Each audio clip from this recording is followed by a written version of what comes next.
बेणेश्वर धाम की जय, अच्युतानंद जी की जय। आज आपका और मेरा सौभाग्य है कि ठेठ वृंदावन से अपने गुरुजी यहाँ पधारे। एक बार सब लोग ताली बजा के उनका स्वागत। आज उस महान मूर्ति का भी स्वागत करो जिसने इस मंदिर को इस भव्य रूप में लाने का एक सपना मन में संजोया और आज अच्युतानंद जी ने उसको पूरा होने वाला आपको मुझे अवसर दिया। अभी हमारे लोकसभा के सांसद भाई कनक जी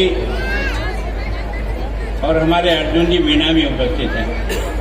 मैं इनको इस बात के लिए धन्यवाद देता हूं कि वो स्पीकर साहब को निमंत्रण देने गए और स्पीकर साहब ने आज उपस्थित होकर के इस कार्यक्रम के समापन अवसर को जो ऊंचाई दी है उसके लिए उनका भी अभिनंदन करता हूं। मेरे विधानसभा के साथी और इस कार्यक्रम के अध्यक्ष आदरणीय मालवीय जी, जिनके साथ मैं विधानसभा में कई बार रहा हूं, और आप सब पधारे हुए धर्म प्रेमी माताओं, बुजुर्गों, नौजवान दोस्तों, वास्तव में मावजी महाराज की जो तपस्या स्थली है, ये ईश्वर ने 3 नदियों का संगम बनाया। हमारा प्रयाग यही है।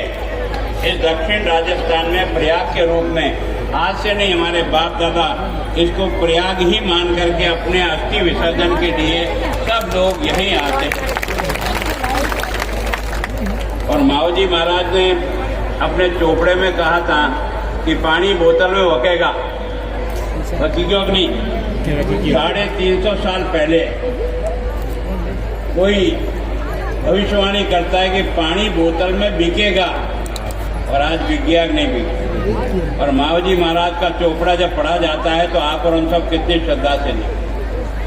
सच में इस कार्यक्रम को 1008 कुंडी यज्ञ अध्यक्ष जी, आपको और आपकी टीम को भी बहुत बहुत धन्यवाद देता हूं कि जिन्होंने इस बड़े कार्यक्रम को इतना सफलतापूर्वक संपन्न किया। और कोई न कोई मावजी महाराज की शक्ति यहाँ उपस्थित है भैया। इतना बड़ा कार्यक्रम में शांति पूर्वक निपट जाना भी कोई तो भी कृपा ही होती है, जो प्रभु की कृपा से आप और हम सभी। मैं ज्यादा कुछ कहना नहीं चाहता हूँ, मुझे बहुत ऊपर चढ़ा दिया अभी। मैं ऐसा कुछ हूँ नहीं। मैं इतना जानता हूँ कि ये प्रभु का स्थान है, और प्रभु का स्थान जितना विकसित होगा उतना ही आप में और मेरे में प्रभु अंदर घुसने की कोशिश करें। अगर इस देश को बनाना है तो ऐसे धार्मिक स्थानों को जितनी ऊंचाई दे सकते हो उतनी ऊंचाई दो। पर मैं आपकी एक भावना से संबंधित थोड़ा सा विश्वास नहीं है। ये पर्यटक स्थल नहीं है, ये श्रद्धा का केंद्र है। ये पर्यटन स्थल ही नहीं है, ये श्रद्धा का केंद्र है। श्रद्धा के केंद्र के रूप में दुनिया इसको जाने और यहाँ आकर के कुछ प्राप्त करने की कोशिश करे। मैं चाहता हूँ कि इसकी पवित्रता इसी में है।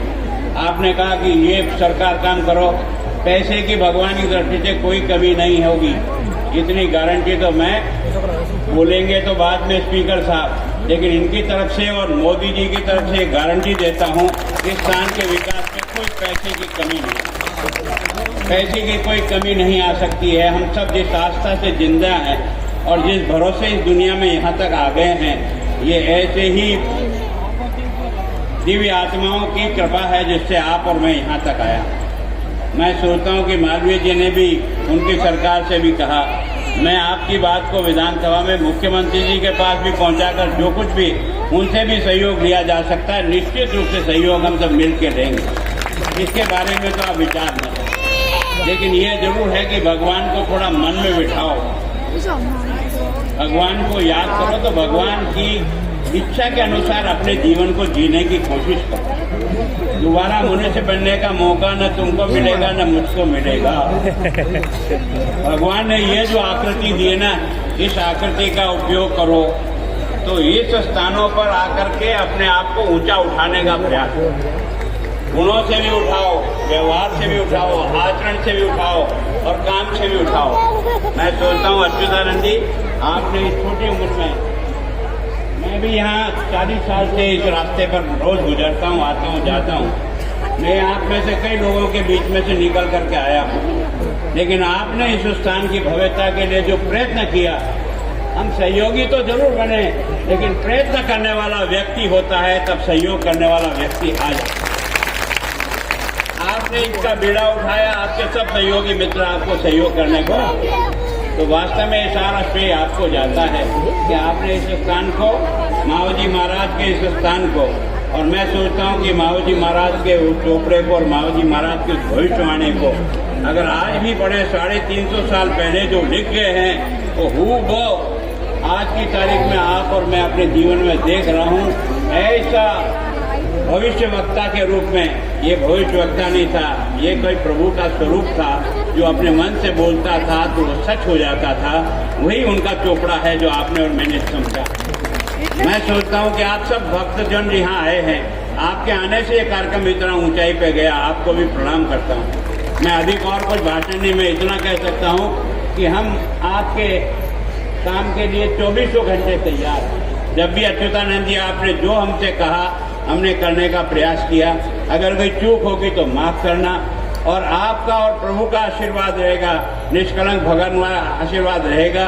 ये दिन दुना रात चौगुना ये स्थान सब दुनिया के देखने के लिए आस्था का केंद्र बनेगा, श्रद्धा का केंद्र बनेगा, कुछ सीखने का केंद्र बनेगा, कुछ समझने का केंद्र बनेगा।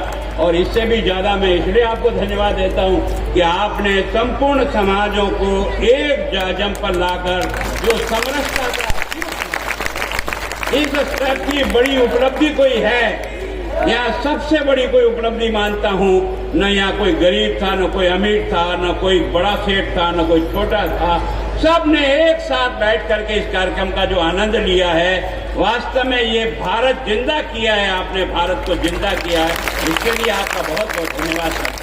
और आप सब लोगों ने भी इसकी पवित्रता को बनाने में सहयोग किया, आपका भी अभिनंदन करता हूँ। और एक बार अच्युतानंद जी आपसे फिर प्रार्थना करता हूँ कि आपकी तरफ से जब कोई भी जिस प्रकार का भी कुछ काम हमारे लिए हो, हम तो जनता के सेवा की हैं।